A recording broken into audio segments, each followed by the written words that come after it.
Hey everybody, welcome again to the classes. So today is day 6 of our class, right? And today is gonna be day 2 of our spoken English session. As I told you, we will be having spoken English and general English and alternative day. So last day we were having a lesson on general English, right? So today it will be spoken English. നമ്മൾ കഴിഞ്ഞ ക്ലാസ്സിൽ നോക്കിയ exercise എല്ലാവരും ചെയ്തോ? Did you practice that? എങ്ങനെ ഉണ്ടായിരുന്നു അതിൻ്റെ ഒരു difference ഇപ്പോൾ നിങ്ങൾക്ക് ഫീൽ ചെയ്തോ? നിങ്ങളിപ്പോൾ സ്പെല്ലിംഗ് പറയുമ്പോൾ അല്ലെങ്കിൽ അക്ഷരങ്ങളൊക്കെ വായിക്കുമ്പോൾ ഇംഗ്ലീഷ് ലെറ്റേഴ്സ് വായിക്കുമ്പോൾ ഞാൻ പറഞ്ഞെന്ന പോലെ ആ യ ഒഴിവാക്കിയിട്ടല്ലേ വായിക്കുന്നത്? Very good. ഇനി അതിലുള്ള കുറച്ച് ലെറ്റേഴ്സും കൂടി നമുക്ക് നോക്കാനുണ്ട്. അത് വേറൊരു വീഡിയോയിൽ അതിന് വേണ്ടിയിട്ട് ചെയ്യുന്നുണ്ട്. ഓക്കെ, സോ ഇന്ന് ആദ്യമായിട്ട് നമ്മുടെ ക്ലാസ് കാണുന്ന ആളുകളുണ്ടെങ്കിൽ നിങ്ങൾ എന്ത് ചെയ്യുക? നിങ്ങളുടെ പേര് സ്ഥലം ഒന്ന് കമൻറ്റ് ചെയ്തിട്ട് ഡേ 1 മുതൽ നമ്മുടെ മേലെ ഐ ബട്ടണിൽ നമ്മുടെ പ്ലേലിസ്റ്റ് ഉണ്ട്. ആ പ്ലേലിസ്റ്റിൽ പോയി ഡേ 1 മുതൽ കണ്ടുവരിക. അപ്പോൾ നിങ്ങൾക്ക് ഓരോ കാര്യങ്ങളും സ്റ്റെപ്പ് ബൈ സ്റ്റെപ്പായിട്ട് മനസ്സിലാക്കാൻ പറ്റും. അതുപോലെ നമ്മൾ കഴിഞ്ഞ ക്ലാസ്സിൽ ചെയ്ത എക്സസൈസ് എന്തുമായി ബന്ധപ്പെട്ടതാണ് എന്നത് നിങ്ങൾക്ക് മനസ്സിലായോ? എന്താണ് ഇപ്പോൾ അങ്ങനെ ഒരു കറക്ഷൻ ചെയ്യാൻ കാരണം? നമുക്ക് സാധാരണ ഈ ബിഗിനർ ലെവൽ സ്പീക്കേഴ്സിൻ്റെ അടുത്ത് സംഭവിക്കുന്ന 2 അബദ്ധങ്ങൾ നമുക്കിന്ന് ഡിസ്കസ് ചെയ്യാം. Let's discuss 2 major mistakes A beginner level speaker always commit. അതിലൊന്ന് എന്താണെന്ന് വെച്ച് കഴിഞ്ഞാൽ, what do? We pretend to be fluent and we pretend to be native. ഈ 2 സംഭവങ്ങളും നമ്മൾ സംസാരിച്ച് തുടങ്ങുന്ന സമയത്ത് നിങ്ങൾ ഒഴിവാക്കണം. എന്താ ഇപ്പോൾ ഈ പറഞ്ഞത്? We pretend to be fluent എന്ന് പറഞ്ഞാൽ നമ്മൾ ഫ്ലുവൻ്റ് ആയിരിക്കില്ല, പക്ഷെ നമ്മൾ ഫ്ലുവൻ്റ് ആയ പോലെ അഭിനയിക്കും. നമ്മൾ തുടക്കത്തിൽ സംസാരിക്കുമ്പോൾ, ഇംഗ്ലീഷ് സംസാരിച്ച് തുടങ്ങുമ്പോൾ നമ്മൾ മറ്റുള്ളവരുടെ മുമ്പിൽ സംസാരിക്കുമ്പോൾ നമ്മൾ വലിയ ഫ്ലുവൻ്റ് ആയിട്ട് അഭിനയിക്കും. നമ്മൾ ആക്ച്വലി ഫ്ലുവൻ്റ് ആവില്ല. നമുക്ക് ഒരുപാട് അങ്ങനെ സംസാരിച്ച എക്സ്പീരിയൻസ് ഒന്നും ഉണ്ടാവില്ല. അപ്പോൾ ഈ ഫ്ലുവൻ്റ് ആയിട്ട് അഭിനയിക്കുമ്പോൾ എന്താ സംഭവിക്കാന്ന് വെച്ച് കഴിഞ്ഞാൽ ഉള്ള ഫ്ലുവൻസിയും കൂടി പോകും. പിന്നെ രണ്ടാമത്തെ മിസ്റ്റേക്ക് നമ്മൾ ചെയ്യുന്നതാണ് എന്ത്? We pretend to be native. നമ്മൾ നേറ്റീവ് ഇംഗ്ലീഷ് സ്പീക്കേഴ്സ് സംസാരിക്കുന്നത് പോലെ ഒരു പ്രത്യേക നമ്മളുടേതായ ഒരു ആക്സൻ്റ് ഒക്കെ ഇട്ട് സംസാരിക്കാൻ ശ്രമിക്കും. അപ്പോഴെന്തായിരിക്കും അവസ്ഥ? നമുക്ക് ആ ആക്സൻറ്റ് സ്ഥിരമായിട്ട് അങ്ങനെ അധിക സമയം കൊണ്ടുപോകാൻ കഴിയില്ല. ഇപ്പോൾ തുടക്കത്തിലൊക്കെ നമ്മൾ കുറച്ച് ഒരു റാ സൗണ്ട്, റൈറ്റ്, റോങ് എന്നൊക്കെ പറഞ്ഞിട്ട് എന്തൊക്കെ കാട്ടിക്കൂട്ടും. പക്ഷേ കുറച്ചങ്ങോട്ട് കഴിയുമ്പോഴത്തേന് ആ ആക്സൻറ്റും പോവും, അല്ലെങ്കിൽ ആക്സൻറ്റിൽ ശ്രദ്ധിക്കുമ്പോൾ നമ്മളുടെ വേർഡ്സ് ചിലപ്പോൾ കിട്ടാണ്ടാവും. ഇങ്ങനെ എല്ലാം കൂടി ആകെ തകിടം മറിയും. സോ ഇതിൻ്റെ ഒന്നും ആവശ്യമില്ല. ആക്ച്വലി ഒരു ബിഗിനർ ലെവൽ സ്പീക്കറെ സംബന്ധിച്ചിടത്തോളം വളരെ സ്ലോ ആയിട്ട് സംസാരിക്കുന്നത്. ഇന്ന് നമുക്ക് അങ്ങനത്തെ കുറച്ച് ടെക്നിക്കൽ കാര്യങ്ങൾ, അതായത് ഇംഗ്ലീഷ് ലാംഗ്വേജിൻ്റെ കുറച്ച് ടെക്നിക്കൽ കാര്യങ്ങൾ പഠിക്കാനുണ്ട്. നമ്മൾ അതും കൂടി കഴിഞ്ഞിട്ടാണ് പിന്നെ ഇതിലേക്ക് കടക്കുന്നത്. ഓരോ സിറ്റുവേഷൻ എടുത്തിട്ട് അവിടെ എങ്ങനെ സംസാരിക്കും എന്നുള്ള കാര്യങ്ങളിലേക്ക് കടക്കുന്നത്. അപ്പോൾ ആ സംസാരിക്കുന്നതിന് മുമ്പ് നമുക്ക് ഇത്തരം കുറച്ച് ടെക്നിക്കലായിട്ടുള്ള കാര്യങ്ങൾ മനസ്സിലാക്കാനുണ്ട്. എന്താണെന്ന് വെച്ച് കഴിഞ്ഞാൽ ഇംഗ്ലീഷ് ലാംഗ്വേജിൻ്റെ സ്പീഡ്. ഇംഗ്ലീഷ് ലാംഗ്വേജ് പൊതുവേ നമ്മുടെ ഇന്ത്യൻ ലാംഗ്വേജസിനേക്കാൾ സ്ലോ ലാംഗ്വേജ് ആണ്. എന്ന് വെച്ചാൽ ഈ ലാംഗ്വേജ് സംസാരിക്കുന്നതിൻ്റെ സ്പീഡ് സാധാരണ അളക്കുക ROS എന്ന് പറയും. ROS ഇത് ലാംഗ്വേജസുമായി ബന്ധപ്പെട്ട ഒരു ടേമാണ്. ഇത് മനസ്സിലാക്കി വെക്കുക. ROS എന്ന് പറഞ്ഞാൽ റേറ്റ് ഓഫ് സ്പീച്ച് എന്നാണ്. എന്താണ് rate of speech? Rate of speech എന്ന് പറഞ്ഞാൽ സംസാരിക്കുന്നതിൻ്റെ വേഗത. ഈ വേഗത നമ്മൾ ഓരോ സംഭവത്തിൻ്റെ, ഇപ്പോൾ നമ്മളൊരു വണ്ടിയുടെ വേഗത പറയില്ല, എന്താണ് ഇത്ര km/h എന്നാണ് പറയുക, അല്ലേ? എന്നതുപോലെ സംസാരത്തിൻ്റെ വേഗത പറയുന്നത് ഇത്ര വേർഡ്സ് പെർ മിനിറ്റ് എന്ന രീതിയിലാണ് സംസാരത്തിൻ്റെ ഈ റേറ്റ് ഓഫ് സ്പീച്ച് സാധാരണ പറയാം. Words per minute. അപ്പം സാധാരണ രീതിയിൽ ഒരു നേറ്റീവ് സ്പീക്കർ, അതായത് ഇംഗ്ലീഷുകാരനായി ജനിച്ച് വളർന്ന ഒരാൾ ഇപ്പോൾ ഒരു നോർമൽ കോൺവെർസേഷനിൽ ഇപ്പോൾ 2 ആളുകൾ തമ്മിൽ സംസാരിക്കുമ്പോൾ ഒക്കെയുള്ള ഒരു സ്പീഡ് എന്ന് പറയുന്നത് ഒരു ആവറേജ് ഒരു എന്താ പറയുക, ഒരു 180 വേർഡ്സ് പെർ മിനിറ്റ് ഒക്കെയാണ്. ഇത് ആരെ കാര്യം പറയണമെന്ന് നോക്കണം. പിന്നെ ഒരു നേറ്റീവ് സ്പീക്കറുടെ സ്പീഡാണ് പറയുന്നത് 180 വേർഡ്സ് പെർ മിനിറ്റ്. അതായത് ഒരു മിനിറ്റിൽ 180 വാക്കുകൾ ഏകദേശം. കറക്റ്റ് ഒരു നമ്പർ ഒന്നുമില്ല, എന്നാലും ഏകദേശം ഒരു സ്പീഡ് പറയുകയാണ്. പിന്നെ ഇപ്പോൾ ഒരു സ്പീച്ചൊക്കെയാണ്, ഒരു ഓഡിയൻസിൻ്റെ മുമ്പിൽ ഒരാൾ നിന്ന് സംസാരിക്കുകയാണെന്നുണ്ടെങ്കിൽ കുറച്ചുകൂടി ആളുകൾക്ക് വ്യക്തമാവാനും ഐഡിയ ക്ലിയർ ആവാനും വേണ്ടി ഒന്നുകൂടി സ്ലോയിലാണ് സംസാരിക്കുക. ലൈക്ക് ഒരു 150 to 160 ഒക്കെ സ്പീഡിലാണ് സംസാരിക്കുക. സാധാരണ ഇംഗ്ലീഷിൻ്റെ സ്പീഡാണ് പറയുന്നത്, നേറ്റീവ് സ്പീക്കേഴ്സിൻ്റെ സ്പീഡാണ് പറയുന്നത്. പിന്നെ നല്ല ഹൈ സ്പീഡിൽ സംസാരിക്കുന്നത് ആരാണ്? ഇപ്പം ഫോർ എക്സാമ്പിൾ ഒരു ഫുട്ബോൾ മാച്ചിൻ്റെ ഒരു റണ്ണിങ് കൊമൻട്രി കൊടുക്കുകയാണ്. സോ അപ്പോൾ ആ ഗെയിം ഇങ്ങനെ പോകുന്ന അതേ സ്പീഡിൽ തന്നെ പറയേണ്ടി വരും, അല്ലേ? ഈ ഓപ്ഷണേഴ്സൊക്കെ, ഓപ്ഷണർ എന്ന് പറഞ്ഞു കഴിഞ്ഞാൽ ഈ പിന്നെ എന്താ പറയുക, ലേലം വിളിക്കുന്ന, മാർക്കറ്റിലേക്ക് ലേലം വിളിക്കുന്ന ആൾക്കാരുണ്ടാവുമല്ലോ, അത്തരം ആളുകളൊക്കെ കുറച്ചുകൂടി സ്പീഡായിട്ടാണ് പറയുക. ഒരു 200 മേലെയൊക്കെ സ്പീഡിലാണ് എന്ത് ചെയ്യുക, സംസാരിക്കുക. സോ ഒരു നോർമൽ കോൺവെർസേഷനിൽ ഒരു നേറ്റീവ് സ്പീക്കർ ഒരു 100 to 150 അല്ല, ഒരു 100 to 160 വേർഡ്സ് പെർ മിനിറ്റിലാണ് ഒരു നോർമൽ കോൺവെർസേഷനിലൊക്കെ ഒരു ഇംഗ്ലീഷുകാരൻ സംസാരിക്കുന്നത്. മനസ്സിലായല്ലോ? അപ്പം ഇന്ത്യൻ ലാംഗ്വേജസിൻ്റെ അവസ്ഥ എന്താണെന്ന് വെച്ച് കഴിഞ്ഞാൽ ഇന്ത്യൻ ലാംഗ്വേജസ് ഇംഗ്ലീഷിനേക്കാൾ സ്പീഡ് കൂടുതലാണ്. നമ്മൾ സംസാരിക്കുന്നത് ഇംഗ്ലീഷ് സംസാരിക്കുന്നതിനേക്കാൾ അത് ലാംഗ്വേജിൻ്റെ ഓരോ പ്രത്യേകത ഒക്കെയാണത്. സോ നമ്മൾ കുറച്ച് ഫാസ്റ്റായിട്ട്, ഇപ്പോൾ ഹിന്ദി ആയാലും മലയാളം ആയാലൊക്കെ കുറച്ചുകൂടി ഫാസ്റ്റായിട്ട് സംസാരിക്കുന്ന ഭാഷകളാണ്. സോ നമ്മൾ അതേ സ്പീഡിൽ തന്നെ ഇംഗ്ലീഷ് സംസാരിക്കാൻ ശ്രമിക്കേണ്ടതില്ല. അതാണ് ഞാൻ പറഞ്ഞു വരുന്നത്. നമ്മൾ ആ ഒരു സ്പീഡ് മെയിൻറ്റെയിൻ ചെയ്ത് സംസാരിക്കണമെന്നില്ല. നമ്മൾ എന്ത് ചെയ്താൽ മതി, ഇപ്പോൾ സാധാരണ രീതിയിൽ ഒരു EFL ലേണേഴ്സിനെ സംബന്ധിച്ചിടത്തോളം, അതായത് EFL ലേണേഴ്സ് ആണ് നമ്മളൊക്കെ. എന്താണ് EFL എന്ന് പറഞ്ഞാൽ? English as a foreign language. എന്താണ്? English as a foreign language. അതായത് നമ്മൾ ഇംഗ്ലീഷ് പഠിക്കുന്നത് ഒരു ഫോറിൻ ലാംഗ്വേജ് ആയിട്ടാണ്. സോ ഒരു EFL സ്പീക്കറെ സംബന്ധിച്ചിടത്തോളം നമുക്ക് എന്ത് ചെയ്താൽ മതി, ഇപ്പം നമ്മുടെ ഇന്ത്യൻ ലാംഗ്വേജസ് ഒക്കെ ഒരു 180 to 200 വേർഡ്സ് പെർ മിനിറ്റ് അല്ലെങ്കിൽ 220 വേർഡ്സ് പെർ മിനിറ്റിലൊക്കെയാണ് നമ്മൾ സംസാരിക്കുന്നത്, മലയാളം നമ്മൾ സംസാരിക്കുന്നത്. എന്നാൽ ഒരു EFL ലേണർക്ക് ഉള്ള ടിപ്പിക്കൽ ഇംഗ്ലീഷ് സംസാരിക്കേണ്ട സ്പീഡ് എന്ന് പറയുന്നത് ഒരു 100 to 120 ആണ് ഒരു ബിഗിനർ ലെവലിൽ നമ്മൾ മെയിൻറ്റെയിൻ ചെയ്യേണ്ടതുള്ളൂ. മനസ്സിലായോ? 100 to 120 എന്ന് വെച്ചാൽ നമ്മൾ മലയാളം സംസാരിക്കുന്നതിൻ്റെ ഏകദേശം ഒരു പകുതി സ്പീഡിൽ സംസാരിച്ചാൽ മതി ഒരു ബിഗിനർ ലെവലിലുള്ള ആൾ. പക്ഷെ നമ്മൾ എന്ത് ചെയ്യും, നമ്മൾ ഈ മലയാളം സംസാരിക്കുന്ന അതേ സ്പീഡ് തന്നെ മെയിൻറ്റെയിൻ ചെയ്യാൻ നോക്കും. അപ്പോഴാണ് എന്ത് ചെയ്യുന്നത്, നമുക്ക് നമ്മൾ പറയാൻ ഉദ്ദേശിച്ച ആശയം പോയിട്ടുണ്ടാവും, ആശയത്തിലേക്ക് ശ്രദ്ധിക്കുമ്പോഴത്തേന് സ്പീഡ് പോയിട്ടുണ്ടായിരിക്കും. ഇങ്ങനെ എല്ലാം കൂടി ആകെ കൺഫ്യൂഷനായിട്ട് നമുക്ക് ഉള്ള ഫ്ലുവൻസി പോകുന്നത്. സോ നമ്മൾ എന്ത് ചെയ്യണ്ട, we don't need to pretend to be fluent. നമ്മൾ ഫ്ലുവൻ്റായി അഭിനയിക്കേണ്ട ആവശ്യമില്ല, നമുക്കുള്ള സ്പീഡിൽ പറഞ്ഞാൽ മതി.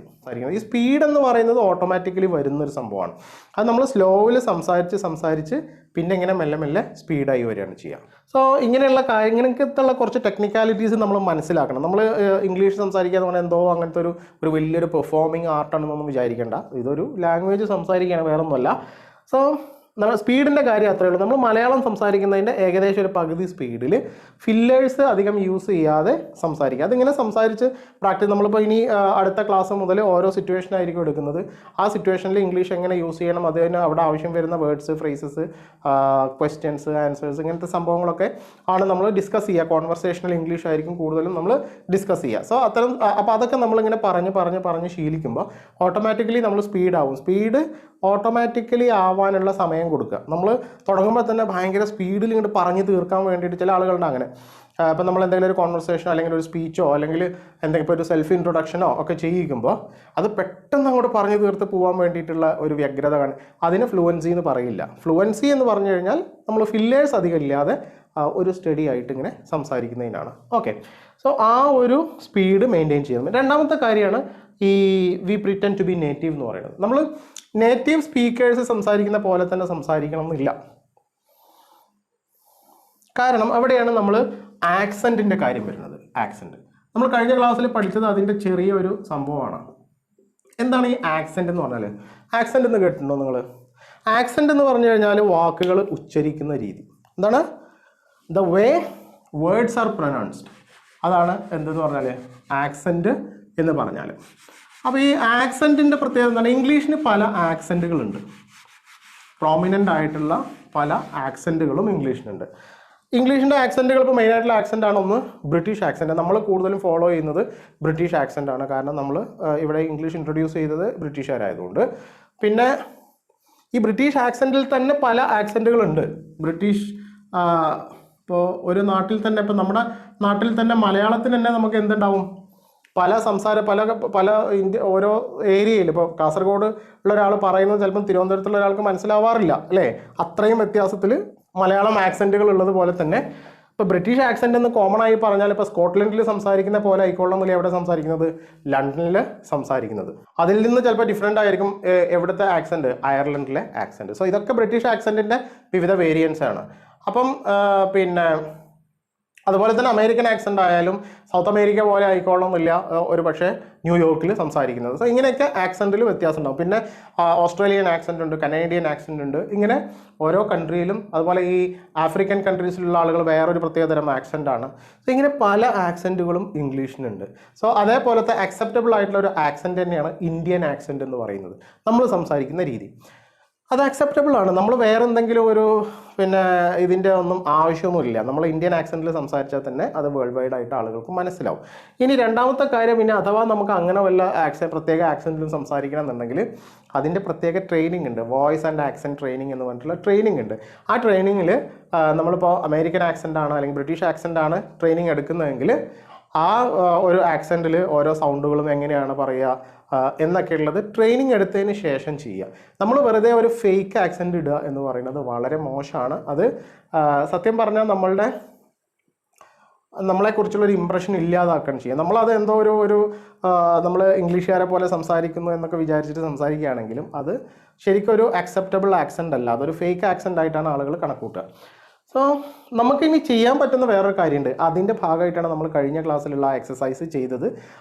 ഇനി അതിൻ്റെ ബാക്കി കുറച്ച് കാര്യങ്ങളും കൂടി നിങ്ങൾക്ക് പറഞ്ഞു തരാനുണ്ട്. അതായത് നമുക്ക് ചെയ്യാൻ പറ്റുന്ന ഒരു കാര്യം എന്ന് പറയുന്നത് ആക്സെൻറ്റ് ന്യൂട്രലൈസേഷൻ എന്ന് പറയുന്ന പരിപാടിയാണ്.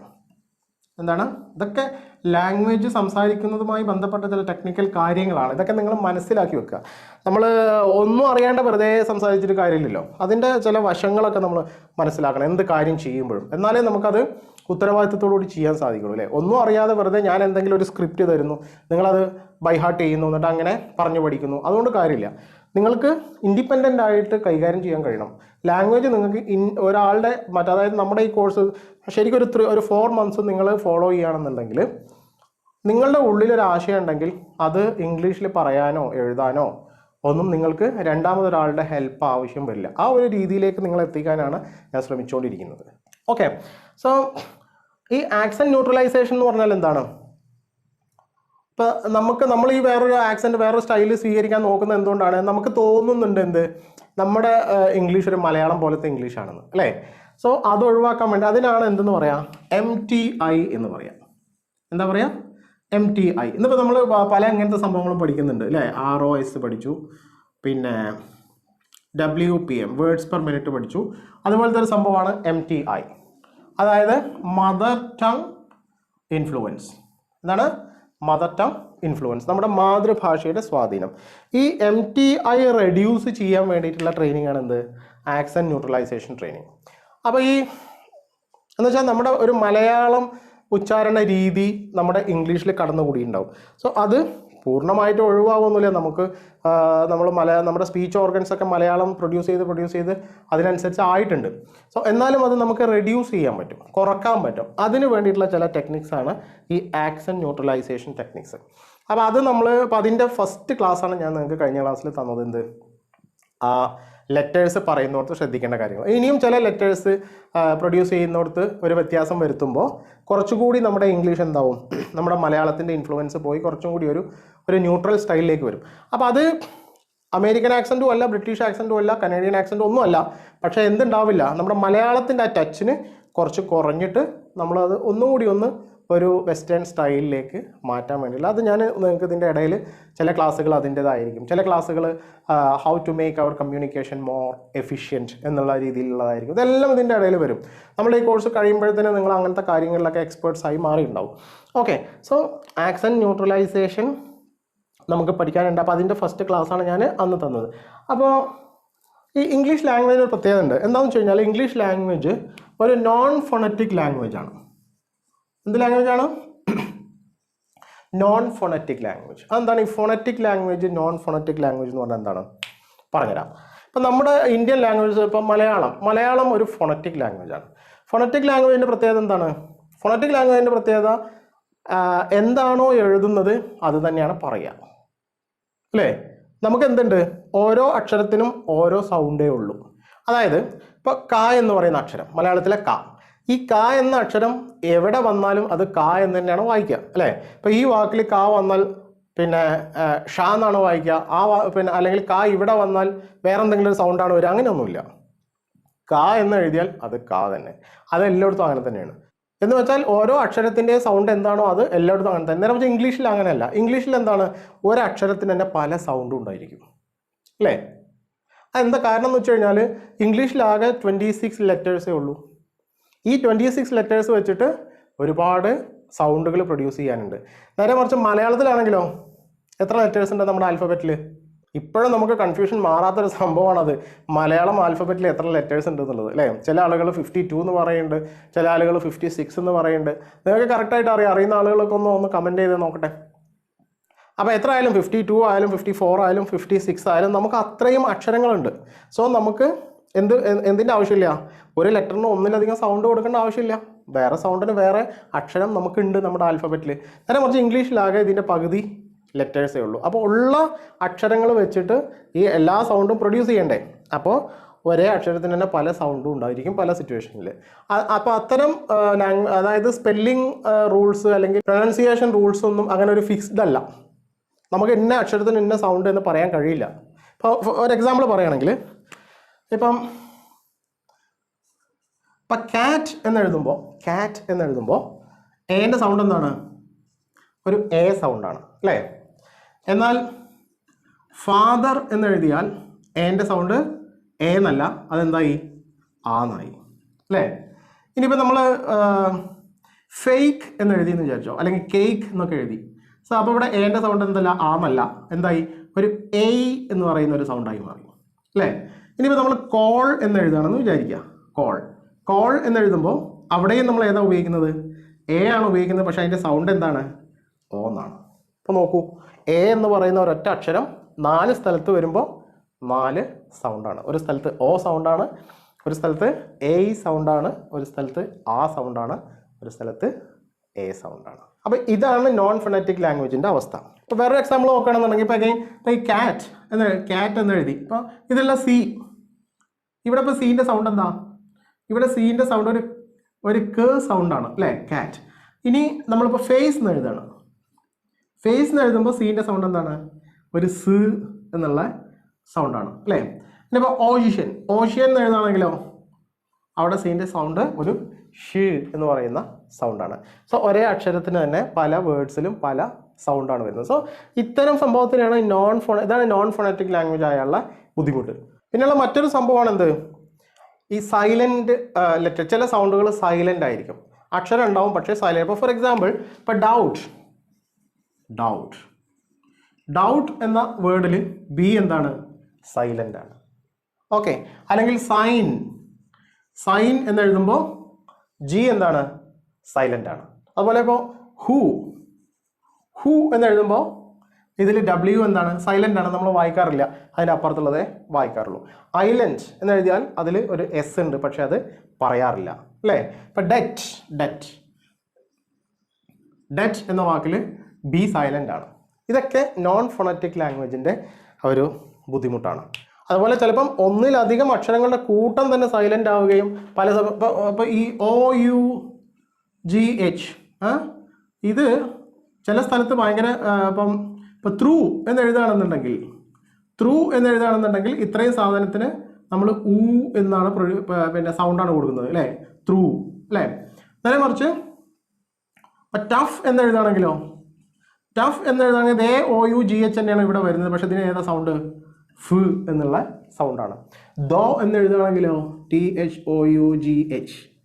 ഇവിടെ ദോ എന്നെഴുതുകയാണെന്നുണ്ടെങ്കിൽ ഇതിന് ഒന്നിച്ചൊരു ഓ എന്ന് പറയുന്ന സൗണ്ടാണ് വരുന്നത് അല്ലേ? സോ ഇവിടെയൊക്കെ എന്തിനാണ് ഇത്രയും സാധനങ്ങൾ കൊടുക്കുന്നത് നമുക്കറിയില്ല. ഇതൊക്കെ ഓരോ ഇംഗ്ലീഷ് ലാംഗ്വേജിൻ്റെ പ്രത്യേകതകളാണ്.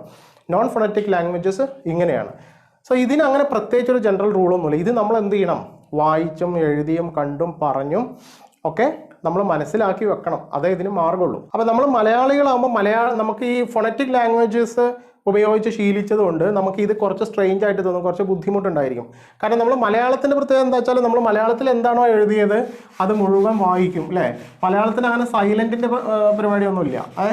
ഇപ്പോൾ കടുവ എന്ന് എഴുതിയാൽ അതിൽ സൈലൻ്റ് ആണ് അങ്ങനെ ഉണ്ടാവുമോ? ഇല്ല. നമ്മൾ എന്താണോ എഴുതുന്നത് അത് മുഴുവൻ വായിക്കുന്ന ആൾക്കാരാണ്. സോ അതുകൊണ്ടാണ് നമ്മൾ ഇപ്പോൾ ഫോർ എക്സാമ്പിൾ ഇപ്പോൾ കമ്പ്യൂട്ടർ, അപ്പോൾ ഇത് നമ്മൾ എന്ത് വായിക്കും? നമ്മൾ കമ്പ്യൂട്ടർ സൗണ്ട് വരെ നമ്മൾ എന്ത് ചെയ്യും? പ്രൊഡ്യൂസ് ചെയ്യും. എന്നാലേ നമുക്ക് സമാധാനമാവുള്ളൂ. കാരണം എന്താണ്, നമ്മൾ അങ്ങനെ വായിച്ച് മലയാളത്തിൽ അങ്ങനത്തെ ലാംഗ്വേജ് സംസാരിക്കുന്ന ആളുകളാണ് നമ്മൾ. സോ അതുകൊണ്ട് നമ്മൾ കമ്പ്യൂട്ടർ എന്ന് തന്നെ പറയും. നേരെ മറിച്ച് ഇത് ഇപ്പോൾ ശരിക്കും ഇതിൽ ഇപ്പോൾ വേർഡ് സ്ട്രെസ് ഒക്കെ ഉണ്ട്. ഒരു വാക്ക് വായിക്കുമ്പോൾ ഏത് അക്ഷരത്തിൽ സ്ട്രെസ് ചെയ്യണം, ഏത് ലൈറ്റായിട്ട് പറയണം എന്നൊക്കെ ഉള്ള നിയമങ്ങളുണ്ട് ഇംഗ്ലീഷിൽ. സോ ഇതിലിപ്പോൾ പീലാണ് സ്ട്രെസ് പോവുക. സോ ഇത് അവർ പ്രൊഡ്യൂസ് ചെയ്യുന്നത് എന്തായിരിക്കും, അവർ ഈ ടി ഇപ്പോൾ മെയിൻലി നമ്മുടെ അമേരിക്കൻ ആക്സെൻറ്റിൽ അമേരിക്കൻസ് ഒക്കെ ആണെന്നുണ്ടെങ്കിൽ ടിയും ഡബിൾ ടി ഒക്കെ വളരെ ലൈറ്റായിട്ടാണ് പറയുക. ഇപ്പോൾ നമ്മൾ ബോട്ടിൽ എന്ന് പറയുന്ന വാക്ക് ഡബിൾ ടി കാണുമ്പോൾ നമ്മൾ മലയാളത്തിലെ ടാ ഓർമ്മ വരും. നേരെ മറിച്ച് അവരെങ്ങനെ പറയാം, ബാറിൽ ഒരു ഡി സൗണ്ട് പോലെയാണ് അവർ പറയുക. കമ്പ്യൂട്ടർ എന്ന് പറയുമ്പോൾ ഈ പീലാണ് സ്ട്രെസ്. ഈ കം എന്നുള്ളത് ക്ലിയർ ആയിട്ട് കേൾക്കില്ല, അത് കം എന്ന് പറയുന്ന ചെറിയൊരു സൗണ്ട് ഉണ്ടാവും, കമ്പ്യൂട്ടർ. സോ ഈ പീല് സ്ട്രെസ് ചെയ്തിട്ടാണ് പറയുക.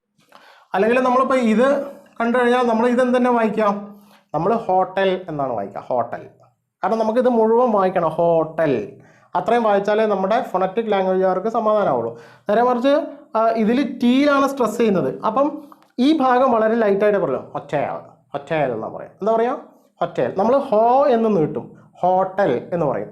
അവർ നീട്ടുന്നത് ഈ ആണ്, ഇത് നീട്ടും, ഇത് ചെറുതാക്കും, എന്നിട്ട് ഹൊറ്റേൽ എന്താ പറയുക, ഹൊറ്റേൽ. സോ ഇവിടെയൊക്കെ എന്താ പ്രശ്നം, അപ്പോൾ ഇവിടെയൊക്കെ നമ്മുടെ ഫൊണറ്റിക് ലാംഗ്വേജും നോൺ ഫൊണറ്റിക് ലാംഗ്വേജും തമ്മിലൊരു കോൺഫ്ലിക്റ്റ് ആണത്. സോ ഞാൻ പറഞ്ഞു വന്നത് എന്താണെന്ന് വെച്ച് കഴിഞ്ഞാൽ, നമ്മൾ ഒരു ഇന്ത്യൻ ആക്സെൻറ്റിൽ നമ്മുടെ ആക്സെൻറ്റിൽ സംസാരിക്കുക. കുറച്ച് ആക്സെൻറ്റ് ന്യൂട്രലൈസേഷൻ ടെക്നിക്സ് ഞാൻ പഠിപ്പിച്ചു തരും. അത് യൂസ് ചെയ്തിട്ട് നമ്മുടെ മദർ ടങ് ഇൻഫ്ലുവൻസ് കുറച്ച് കുറയ്ക്കുക. എന്നിട്ട് എന്ത് ചെയ്യുക, സ്ലോ ആയിട്ട് സംസാരിക്കുക. മിസ്റ്റേക്സ് വരുത്താതെ, അധികം ഫില്ലേഴ്സ് യൂസ് ചെയ്യാതെ, ഒരു വേർഡിന് ശേഷം അടുത്ത വേർഡ് വരുന്ന രീതിയിൽ സ്ലോ ആയിട്ട് സംസാരിക്കുക. അങ്ങനെ പ്രാക്ടീസ് ചെയ്ത് പോയി കഴിഞ്ഞാൽ കുറച്ച് കഴിയുമ്പോൾ ഓട്ടോമാറ്റിക്കലി നമ്മൾ എന്താവും, സ്പീഡായി വരും. ഇത് ലാംഗ്വേജ് പഠിക്കുക, ലാംഗ്വേജ് സംസാരിക്കുക, ലാംഗ്വേജ് ഉപയോഗിക്കുക എന്നൊക്കെ പറഞ്ഞാൽ അതിനെന്തോ കുറേ ഷോർട്ട് കട്ട്സ് ഉണ്ട് എന്ന് നമ്മൾ വിചാരിക്കരുത്. ഇത് നമ്മൾ reading, writing, listening, speaking, watching ഇങ്ങനെയൊക്കെയുള്ള ടെക്നിക്സിലാണ് ഇത് പഠിക്കുന്നത്. എഴുതിയും വായിച്ചും പറഞ്ഞും തെറ്റ് തിരുത്തിയും ട്രാൻസ്ലേറ്റ് ചെയ്തൊക്കെ തന്നെയാണ് എല്ലാവരും ലാംഗ്വേജ് പഠിക്കുന്നത്. അതിന് അതിൻ്റേതായ സമയം എടുക്കും, അതിന് അതിൻ്റേതായ എഫേർട്ട് വേണം. ഇപ്പോൾ നമ്മൾ മറ്റാളുകളൊക്കെ ഇങ്ങനെ ഇംഗ്ലീഷ് സംസാരിക്കുന്നതൊക്കെ കാണുമ്പോൾ നമ്മളിങ്ങനെ വളരെ കൗതുകത്തോടു കൂടി നോക്കി നിൽക്കും, അല്ലേ? നമുക്കും അങ്ങനെ സംസാരിക്കാനൊക്കെ ആഗ്രഹം ഉണ്ടാവും. പക്ഷേ പ്രശ്നം എന്താണെന്ന് വെച്ച് കഴിഞ്ഞാൽ നമ്മൾ അതിൻ്റെ പിന്നിലുള്ള എഫേർട്ട് കാണുന്നില്ല. അവർ ഒരു സുപ്രഭാതത്തിൽ അങ്ങനെ ആയതല്ല, അവർ നല്ല എഫേർട്ട് എടുത്തിട്ട് അങ്ങനെ ആയതാണ്. സോ ആ ഒരു എഫേർട്ട് നമ്മൾ എടുക്കാൻ തയ്യാറാവണം. So I have seen people joining gym looking at the board they placed in front of the gym, right? So the person on the board will have huge muscles, big triceps, biceps, six packs, everything, and people join looking at that board. And what happens? So after 1 or 2 days of workout or 1 week of workout, what do? We look at the mirror, taking off our t-shirt. Will there be muscles? Never, right? ഉണ്ടാവോ muscle, ഉണ്ടാവില്ല. So നമ്മൾ ഈ ബോർഡിൽ കാണുന്ന ആളുടെ muscle എങ്ങനെ ഉണ്ടായതാണ്? അത് 1-2 ആഴ്ച കൊണ്ട് ഉണ്ടായതല്ല. അത് ഒരു may be 6 months of or 1 year of consistent workout will be there behind it. And also there will be diet control as well, അല്ലേ? സോ അത് കൃത്യമായിട്ട് പാലിച്ച് വർക്കൗട്ട് ചെയ്തുകൊണ്ട് ഉണ്ടായ മസിൽസ് ആണത്. അത് നമുക്ക് 2 ആഴ്ച കൊണ്ട് ഉണ്ടാക്കി എടുക്കാൻ എന്തെങ്കിലും ഷോർട്ട് കട്ട് ഉണ്ടോ എന്ന് ചോദിച്ചു കഴിഞ്ഞാൽ എന്താ അവിടുത്തെ ജിം ട്രെയിനർ പറയാം? എന്നതുപോലെയാണ് ആളുകൾ വന്നിട്ട് എന്ത് ചെയ്യും, എന്തെങ്കിലും ഒരു ഷോർട്ട് കട്ട് പറഞ്ഞു തരാൻ പറ്റും, ഇംഗ്ലീഷ് ഒന്ന് പെട്ടെന്ന് റെഡിയാക്കി. ഇപ്പോൾ ചില ആളുകൾ ഗൾഫിലേക്കൊക്കെ പോകാനുള്ള ആളുകളൊക്കെ ഉണ്ട് ചിലപ്പം വരിക. അവർ എല്ലാം കഴിഞ്ഞിട്ട് വിസ കിട്ടി, എല്ലാം റെഡിയായി, ടിക്കറ്റ് വരെ എടുത്ത് 4 ദിവസം കൊണ്ട് പോകാൻ നിൽക്കുകയായിരിക്കും. അപ്പോഴാണ് ഓടി വരിക, പക്ഷേ അതൊന്നും എനിക്ക് കുറച്ചൊരു ഇംഗ്ലീഷ് ഒന്ന് ലെവലാക്കി തരാം, അത്യാവശ്യം അവിടെ പോയാൽ പിടിച്ച് നിൽക്കാൻ പറ്റുന്നൊരു രീതിയിലാക്കി തരാൻ പറ്റുമോ എന്നൊക്കെ ചോദിച്ചിട്ട് വരും. നമ്മൾ എന്ത് ചെയ്യും? ഇയാൾക്ക് എവിടെ തുടങ്ങണം, ഇയാളുടെ കണ്ടീഷൻ എന്താ നോക്കി ഇയാൾക്ക് മെല്ലെ മെല്ലെ കാര്യങ്ങൾ പറഞ്ഞു കൊടുത്ത് പ്രാക്ടീസ് ചെയ്തെടുക്കണ്ടേ? അതിനുള്ളൊരു സമയം നമുക്ക് ആവശ്യമാണ്. സോ എല്ലാവരും എന്ത് ചെയ്യുക, നേരത്തെ തുടങ്ങുക, ഇന്ന് മുതലെങ്കിലും തുടങ്ങുക. ഓക്കെ, സോ അതിന് വേണ്ടിയിട്ടാണ് നമ്മൾ എന്ത് ചെയ്യുന്നത്, ഇതുപോലെ പല ആളുകൾക്കും ഉപകാരപ്പെടട്ടെ എന്ന് വിചാരിച്ചിട്ടാണ് ഇതൊക്കെ ഇങ്ങനെ ഫ്രീ ആയിട്ട് ക്ലാസ് എടുക്കുന്നത്. സോ എല്ലാവരും എന്ത് ചെയ്യുക, ഈ ക്ലാസ്സുകൾ യൂസ് ചെയ്യുക. ഓരോ ക്ലാസ് നമ്മൾ തുടക്കം മുതൽ അവസാനം വരെ കാണുക. അന്നത്തെ ടേക്ക് അവേ എന്താണ് എന്ന് നോക്കുക. അപ്പോൾ ഇന്നെന്താണ് നമ്മൾ മനസ്സിലാക്കിയത്? ഇംഗ്ലീഷ് ലാംഗ്വേജിനെ പറ്റിയുള്ള കുറച്ച് ടെക്നിക്കൽ കാര്യങ്ങൾ ഇപ്പോൾ നമ്മൾ മനസ്സിലാക്കി. നമ്മൾ സംസാരിക്കാൻ പോകുന്ന ലാംഗ്വേജിൻ്റെ ചില ടെക്നിക്കൽ കാര്യങ്ങൾ, ഇംഗ്ലീഷിൻ്റെ ഒരു ടിപ്പിക്കൽ റേറ്റ് ഓഫ് സ്പീച്ച് എന്താണ്, അതുപോലെ MTI മദർ ടങ് ഇൻഫ്ലുവൻസ് കുറക്കാൻ എന്താ ചെയ്യേണ്ടത്, ഇംഗ്ലീഷിൽ എന്തെല്ലാം തരം ആക്സെൻസ് ഉണ്ട്, പിന്നെന്താ പഠിച്ചത്, ഇംഗ്ലീഷ് ഒരു നോൺ ഫൊണറ്റിക് ലാംഗ്വേജ് ആണ്, സോ ഈ ഫോണറ്റിക് ലാംഗ്വേജും നോൺ ഫോണറ്റിക് ലാംഗ്വേജും തമ്മിലുള്ള ഡിഫറൻസ് എന്താണ്, ഇത്തരം കാര്യങ്ങളൊക്കെ ഇപ്പോൾ നമ്മൾ മനസ്സിലാക്കി. ഇങ്ങനത്തെ ടെക്നിക്കൽ കാര്യങ്ങളൊക്കെ കുറച്ച് നമുക്കൊരു അറിവ് വേണം. അപ്പോഴേ നമ്മൾ ഒരു ലാംഗ്വേജ് സ്റ്റുഡൻ്റ് ആകുമ്പോൾ അതൊന്നും പഠിക്കുന്നതിൽ തെറ്റില്ല. ആക്ച്വലി ലാംഗ്വേജ് പഠിക്കാൻ വന്ന ആളുകളാണെന്നുണ്ടെങ്കിൽ അത്തരം കാര്യങ്ങളൊക്കെ ഒന്ന് മനസ്സിലാക്കി വെക്കാം. Okay, so in the next class we will be starting with I think self introduction and such kind of things, and in all the other classes we will be taking any a situation in our daily life which could come across in our different situations, and we will learn how to use English there. Okay, so thanks a lot for joining me. I am really happy to see our channel grows. People are coming to our channel.